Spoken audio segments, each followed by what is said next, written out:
We are the Childhood Collective, and we have helped thousands of overwhelmed parents find joy and confidence in raising their child with ADHD.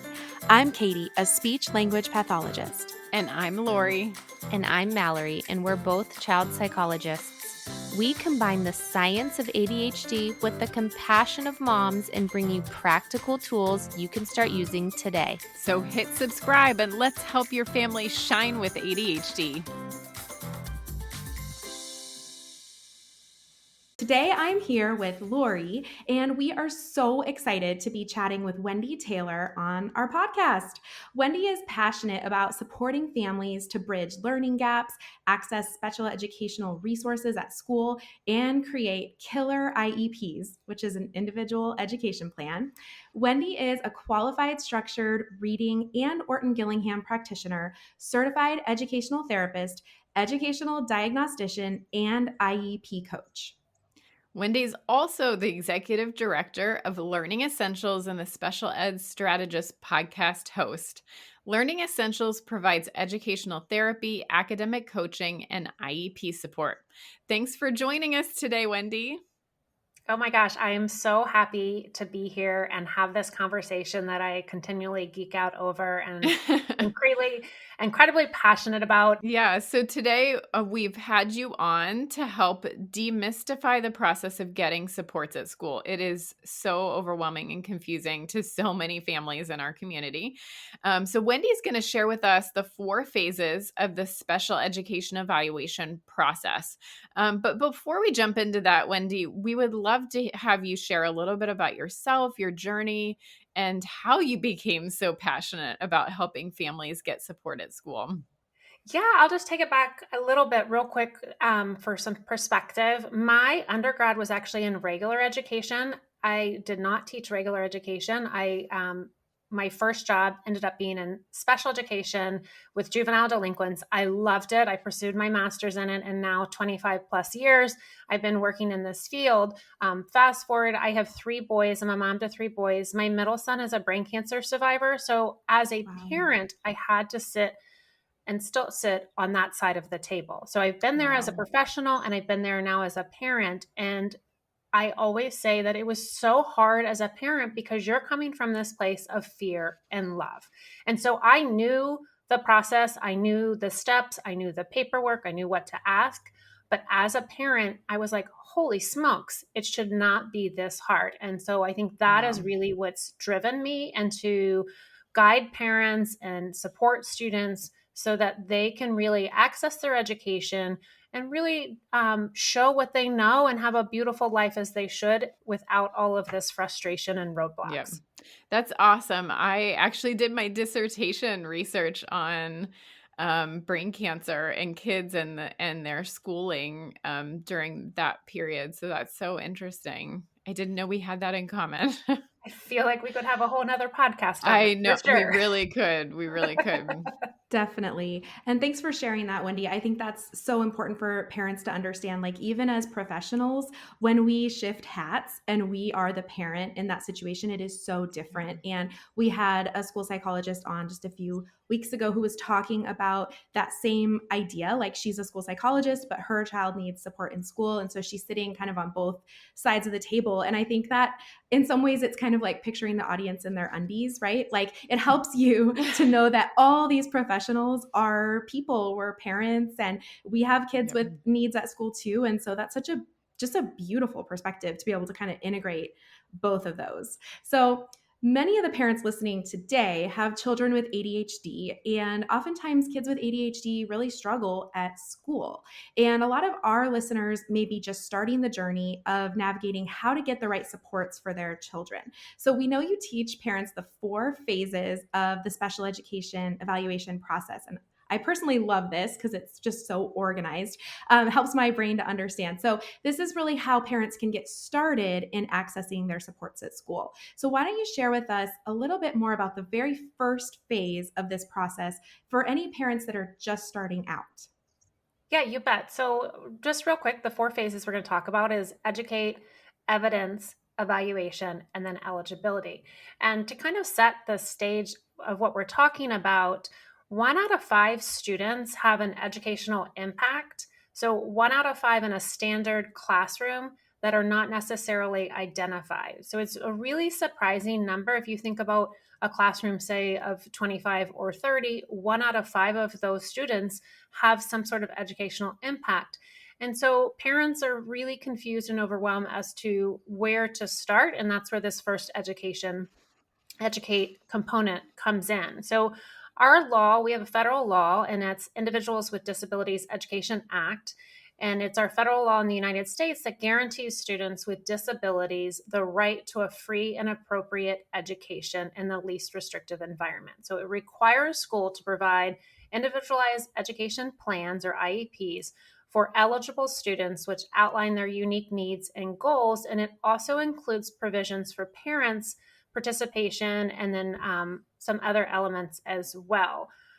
What I really want to stress to your audience is, when you're thinking about, you know in your gut, my baby's struggling, right? You see the struggles, you know in your gut, and you may have already asked the teacher and they're like, oh no, they're fine. And my most cringe is, oh, their grades are fine. Mm-hmm. And that's a lot, right? So we want to think about our educational impact. I always say, from bell to bell, bus to bus, thinking about not only the academic impact, but the educational impact. And that gets confusing.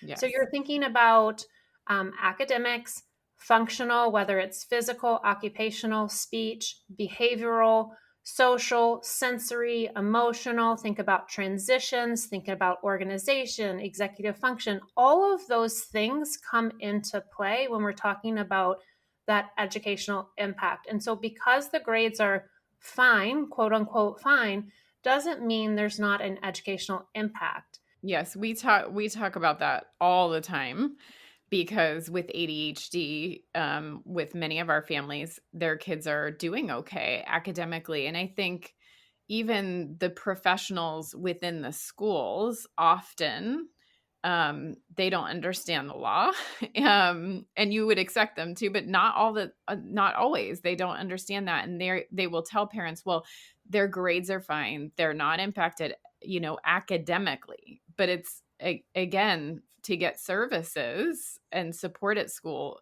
for our kids with ADHD, especially, we're looking at their behavioral functioning, their executive functioning skills, their emotional functioning, their social functioning, and all of those things, again, can require supports. So that kind of leads me to the evidence piece, right? So educating yourself on the law, what are your parents' rights, and understanding that component is the first step. But then evidence. So I always like to tell parents, imagine what homework time looks like, right? Is it a struggle? Do we have meltdowns, refusals, unsure where to start, what to do? Does your child understand cleaning a room and taking a shower? Are you, the parent, putting strategies to create success and calm in your home that we could then translate to a school? And so often our students keep things together at school, as you know, and then they fall apart at home. So we have anxiety is at an all-time high. What can we do to reduce that stress, reduce that overwhelm, and support our students? Mm-hmm. And so I like to tell parents to kind of start being that super sleuth and start documenting all of these things. So if your child is doing a writing assignment, either take a picture of it. You can take a little video of it. If they're uncertain of, if you say go clean their room, what does that look like? Do you have to show them a picture of what the clean room looks like? So think about all these things so that you can really start to build the evidence before you even approach the school to ask about that special education evaluation. I think that's something really important there too, is a lot of the parents that we talk with are like, I know I've been in evaluations where a parent will say, well, their grades are really good, but that's taking me 4 hours at night of doing homework, Yeah. pulling out all the stops. I'm basically like impersonating a Disney princess to get my child to focus and get their work done.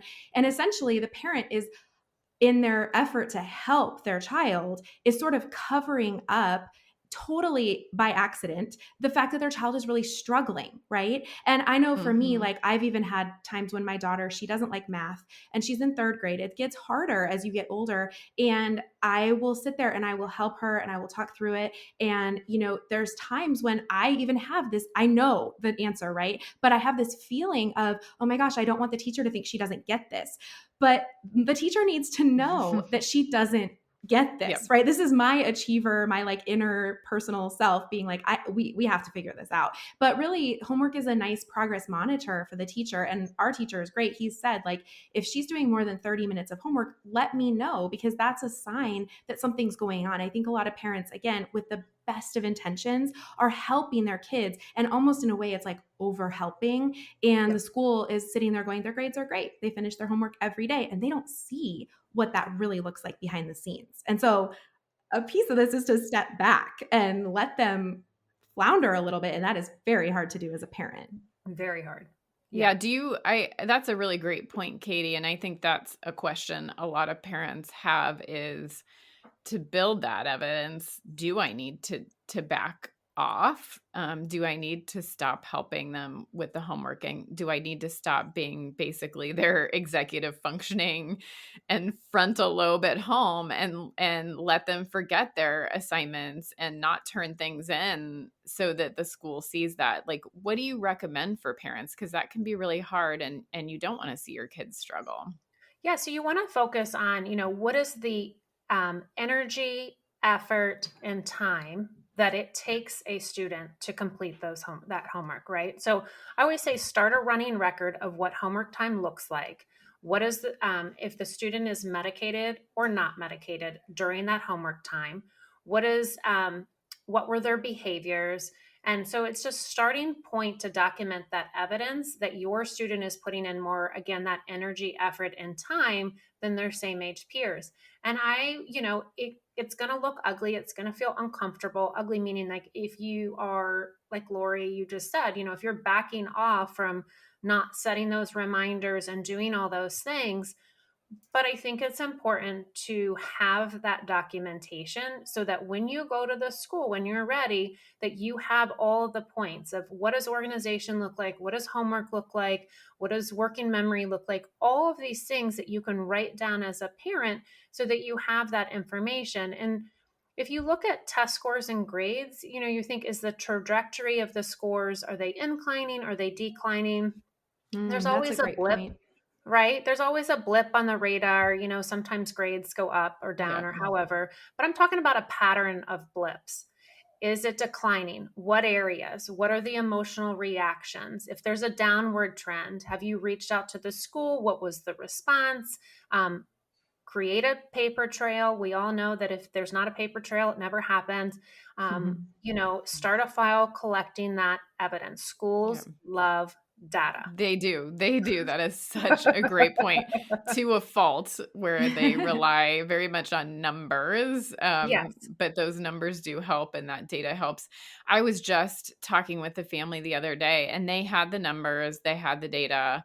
And the school is kind of resisting services for writing in particular. And I think something parents might assume is that, like, when you go into those meetings to talk about, does my child need an evaluation? You kind of assume, oh, the teacher's going to bring documentation of their work. And that's not necessarily going to happen. And this mom, had writing assignments that had come home and was showing them to me. And I was like, you need to be taking that to the school. Like that is a written product and this is a child who's transitioning to middle school, and you could not read the writing. And it was 3 words, not a complete sentence in response to questions. And he had a diagnosis of dysgraphia already, for me. So again, like even with a diagnosis, there was pushback.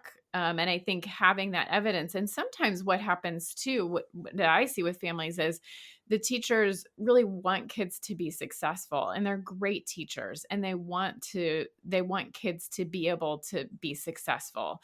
And that's wonderful. But sometimes their struggles get covered up because of that. So they might say, have a rule that, if you struggle on an assignment and you get an F or whatever, you can make changes to that and resubmit it. So their grades again look fine, right? They're passing, but if you look at their actual work that they turn in every time, it's failing, right? The initial work. So even as a parent, bringing in that initial assignment, the work that they did independently without feedback to show, hey, this is the product that they turned in. This was the product with feedback. So this is, again, evidence. That's right. And again, noting that time, attention, an effort that it takes for each of these tasks, right? So if you are having to turn something in as a student multiple times for each assignment, that's exhausting and it's frustrating and it wears on you. And so really kind of thinking about that and bringing it strategically to the team at the school to be able to say, here's the data, right? So yeah, exactly. All the things that you can collect are the better to hold your case. Definitely. And Wendy, can you just speak to when you say we're collecting evidence and bringing it to the school, can you just quickly identify, like, what does that look like? Like, how would you go about presenting your evidence to the school? So that's going to kind of lead us into requesting an evaluation component, right? Is this the third E? That's going to be the third E. Okay. Yay. Okay. So this is my personal favorite. Yes, we really like the third E. So let's dive into that. That's great. Let's dive in. But I do want to tell parents, like I said, create a running record. They started homework at this time. They ended at this time. You can even say they accomplished X amount in the 30 minutes I gave them. Write down, again, whether they're medicated or not. So collecting evidence does not have to be this big, hairy deal, but really thinking about, first, start with, where is my child impacted? What is the greatest frustrations that they have? And you as a parent may list 5, but think about the top 2, the top 3, right? That are really the biggest impact, and start, or even just the top 1 area. So if it's written expression, start there. What does their writing assignment look like? What kind of support do they need? Do they need a graphic organizer? Can you read their writing? Take a little video of them reading if reading fluency is hindered. So wherever it may be, kind of prioritize where you see is the biggest frustration for your kiddo and start collecting some evidence, just writing down the scores, any kind of emails you've had, any kind of conversations you've had, just even conversations with your baby at home of what they're feeling, and just kind of start to collect that information. Great. I love it.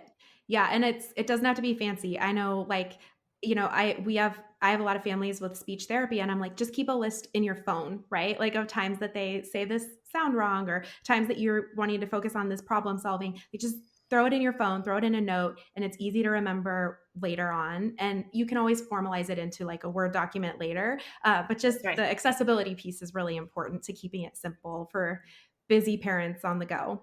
That's right. And most of the time, all of us have a smartphone. And so you can put that in there. And again, like thinking about, how is it for them to get out the door? Do they have what they need? Is it a cluster? Is it, frustration when they come home and not knowing where their papers or library books are? So really kind of just, again, bell to bell, what does that look like throughout their day? And what does it look like in your personal home? Yeah. So once you've gathered that evidence, right? So you were educated, you learned about the law, you learned about your rights as a parent, you've gathered your evidence, and now you're ready to really go to the school and talk to the school and write a letter of that, and kind of kicking off that evaluation process.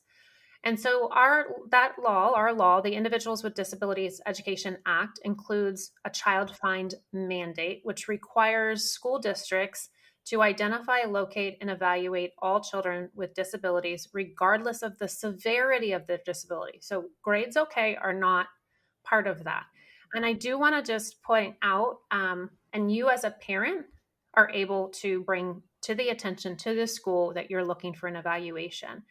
The law includes all children who are suspected of having a disability, including children who receive passing grades and are advancing from grade to grade. So write that down, friends.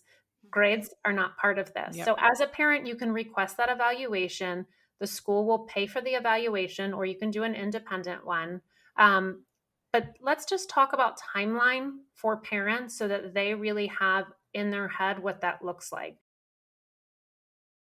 One thing I hear from my friends is that their kids often think boring tasks like chores or homework are going to take forever. And in the same breath, their kids can play 2 hours of Minecraft and then complain that they just got started. Okay, I think that friend you're referring to might actually be me.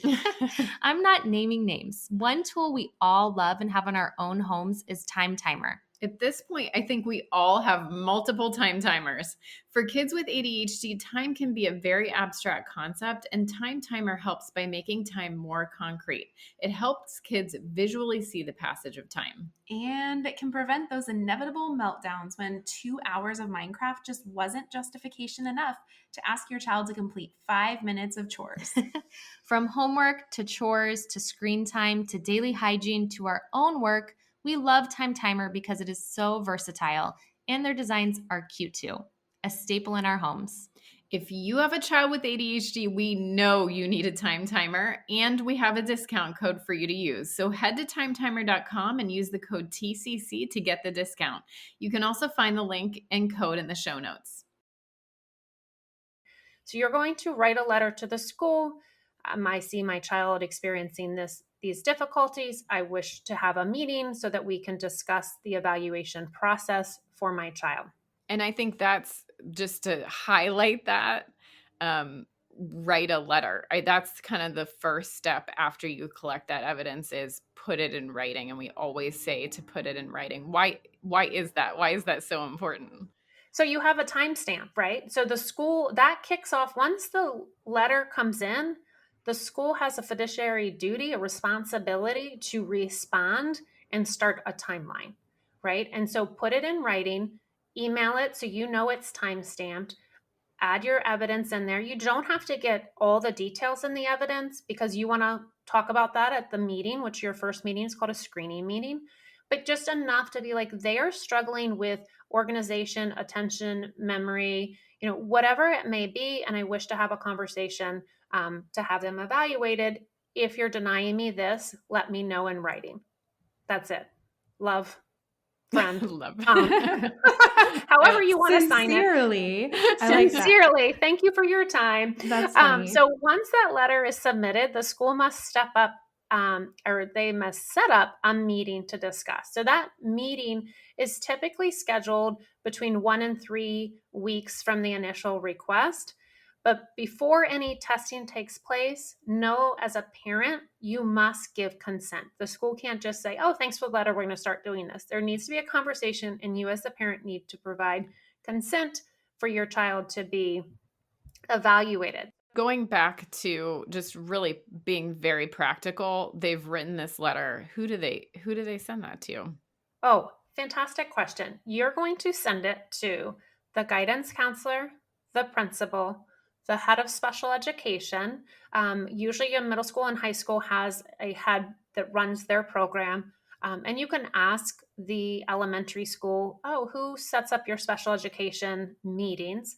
So you really want to include all of those players because that allows the special educator to know, okay, I have a parent that's concerned. The guidance counselor probably is aware of this student. And then the principal as the lead agency needs to be aware that there's going to be a meeting coming up. And I would add the school psychologist just because usually I used to work in the schools and those letters of request would go directly to me because I'm going to be doing the testing. So that would be a person to include or ask the school about who that is too. Right. Because some school psychologists float. And so they may have a couple of schools. So it may or may not be on their website, but look on the website and then send an email like, hey, I'm curious, who's your school psychologist?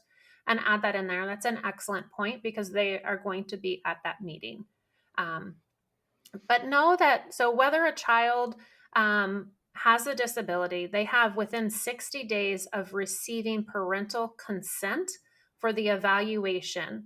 If the state establishes a time frame within that, it can be a little bit different. They say 60 days, not business days, not school days. Yeah. And so that can be confusing depending on what state you're in. Yes, because in Arizona, I know it's 45 days. They have 60 days to get the testing done, but they have to meet within 45 days to talk about it. But I know that's different in every state.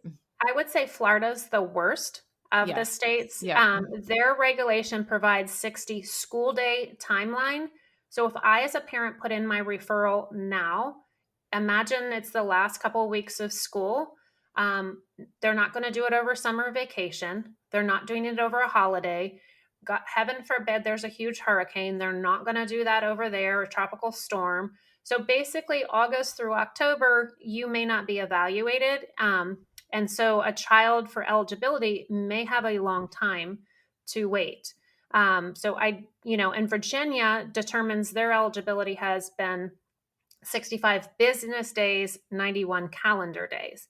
And so it really depends on your state, but just knowing that you're looking at about a 3 to 4 month window, best case scenario, right? So you're going to submit this letter, and the takeaway is from that initial request to receive services is typically 3 to 4 months, and the clock does not run out for the date of request of the evaluation, but instead it begins to run upon once they receive parental consent for the evaluation. So that's when the clock starts.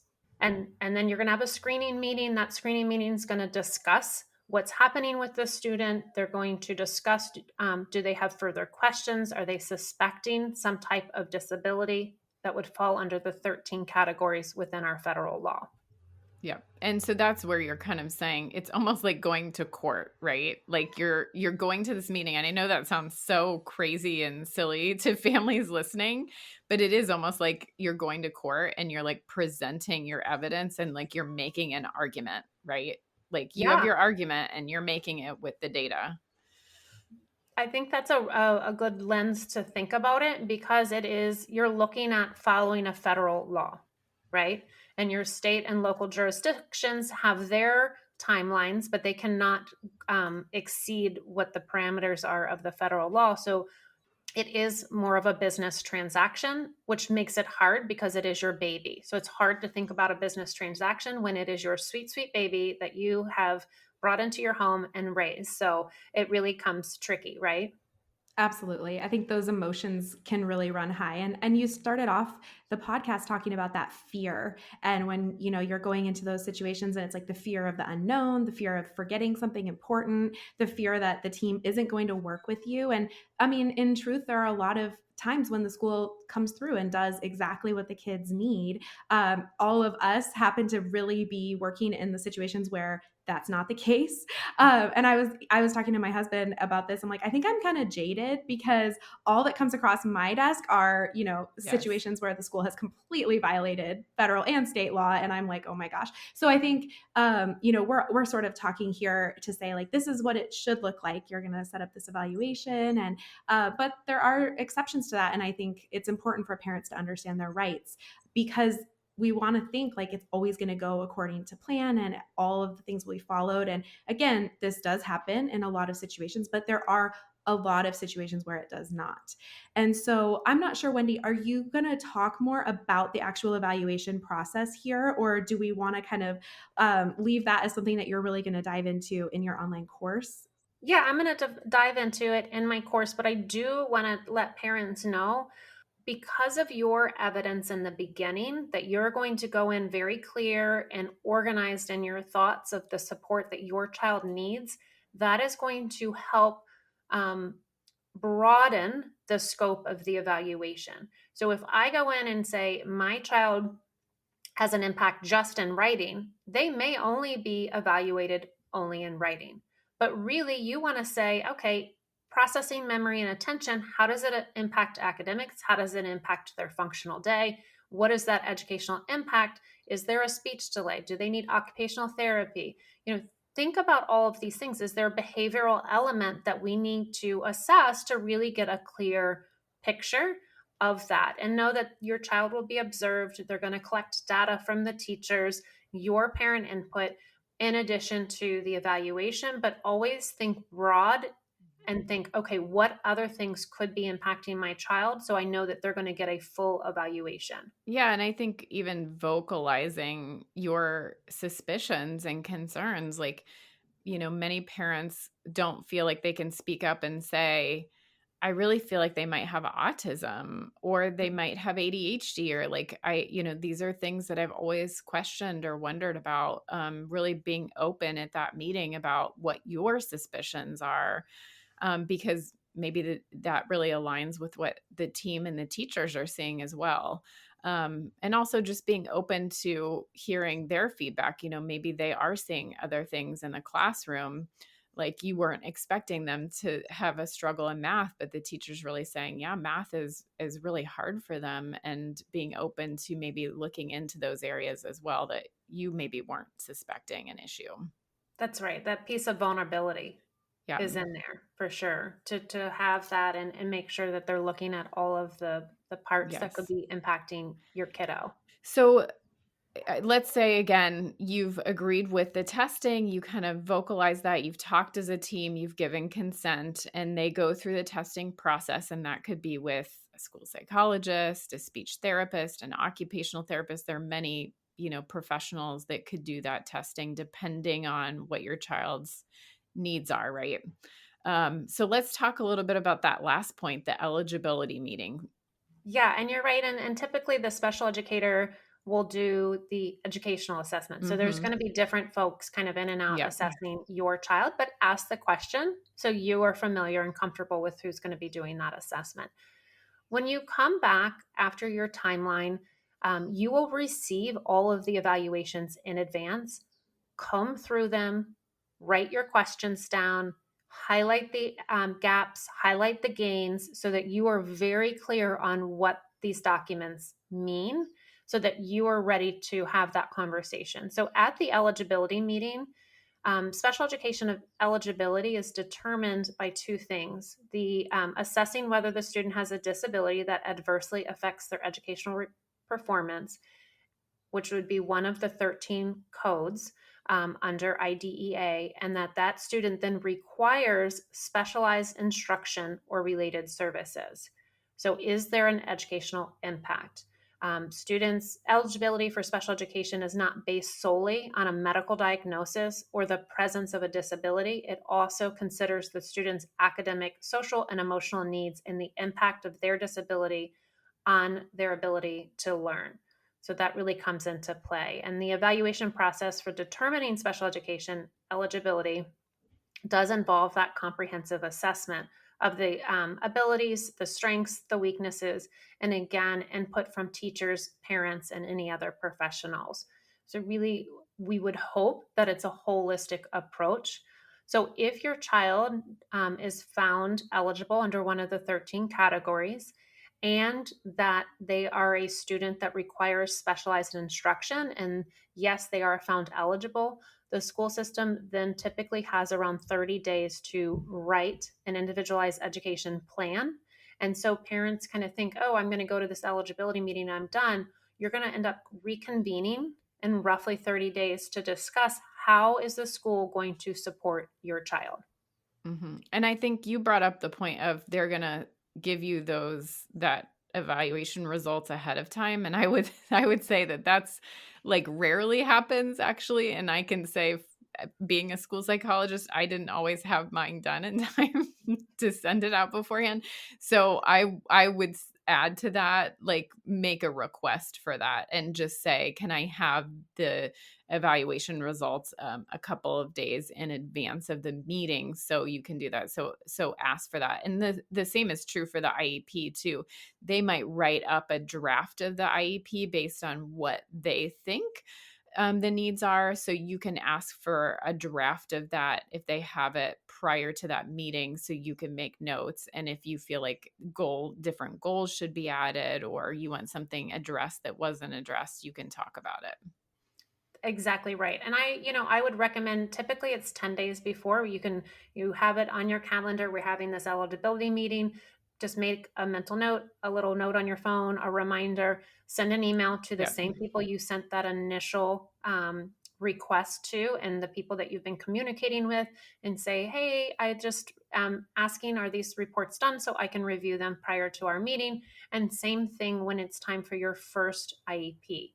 Hey, checking in, looking forward to receiving a draft. It will be in draft form because you can't have predetermination. We can't have anything set in stone without an IEP team. And parents, you are part of that team, so that you can look over it and really kind of start to think through.